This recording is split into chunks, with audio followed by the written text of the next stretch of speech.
কালকে থাকবে না তো, পুলিশ তো দলদাস। বেশিরভাগ পুলিশ চাইলেও তারা কিছু করতে পারছে না। কেন? তাদের অফিসাররা। এই পুলিশ সিপিকে আপনি চিনেন তো, নাড্ডাজির উপরে হামলা করিয়েছিল এই সিপি।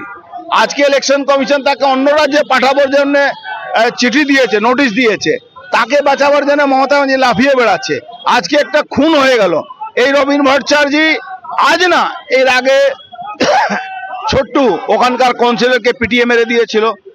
এর আগে জজদের এসিজিএম কে উপরে হামলা করে, গালাগালি করে, এডিজি কে হামলা করে, গালাগালি করে, খিস্তি করে। আপনি জানেন ও ক্যারেক্টার কি আছে, যেভাবে কোর্টকে, যেভাবে রাস্তায় মানুষকে যেভাবে হারাস করে।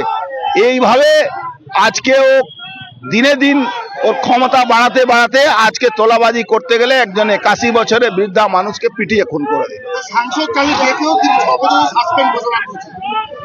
আরে তৃণমূলের সাসপেন্ড আর তৃণমূলের অ্যাপয়েন্টমেন্ট আপনারা কেউ দেখেছেন? কেউ?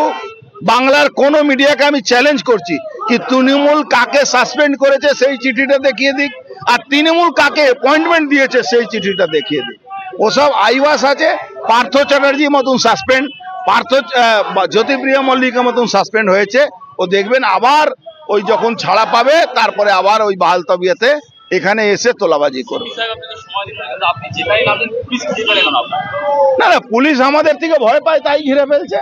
কিন্তু আমি বলছি কালকে আরো 3 মাস পরে এই দলদাস পুলিশকে, আমি আজকেও বলছি, আমাদের কোনো ব্যক্তি কোনো পুলিশ সঙ্গে ঝগড়া নেই, কিন্তু আমাদের ডেপুটেশন নেবেন না এটা ঠিক না।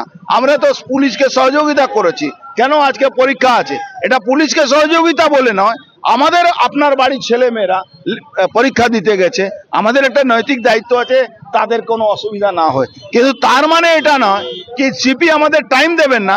আমি সিপিকে দায়িত্ব নিয়ে বলে যাচ্ছি, যেদিন এই এটা বারটা উঠবে সেদিন কিন্তু সিপি ওই কি বলা যায় আইন ভঙ্গ আন্দোলনের জন্য তৈরি থাকবে। পরিবারের সঙ্গে আমার নিত্য যোগাযোগ আছে। রবীন ভট্টাচার্য অ্যারেস্ট হয়েছে, এফআইআর হয়েছে, এফআইআর এর কপি আমার কাছে আছে, সব কিছু আছে। আমরা কিন্তু উনারা ভয় পাচ্ছেন, পুলিশ ওদেরকে ধমকিয়েছে কি বিজেপি কোনো নেতাদেরকে আপনার বাড়িতে ডাকবেন না, নাহলে পরে আপনি বিপদে পড়বেন। এই ধরনের এইসব চলছে গুন্ডামি।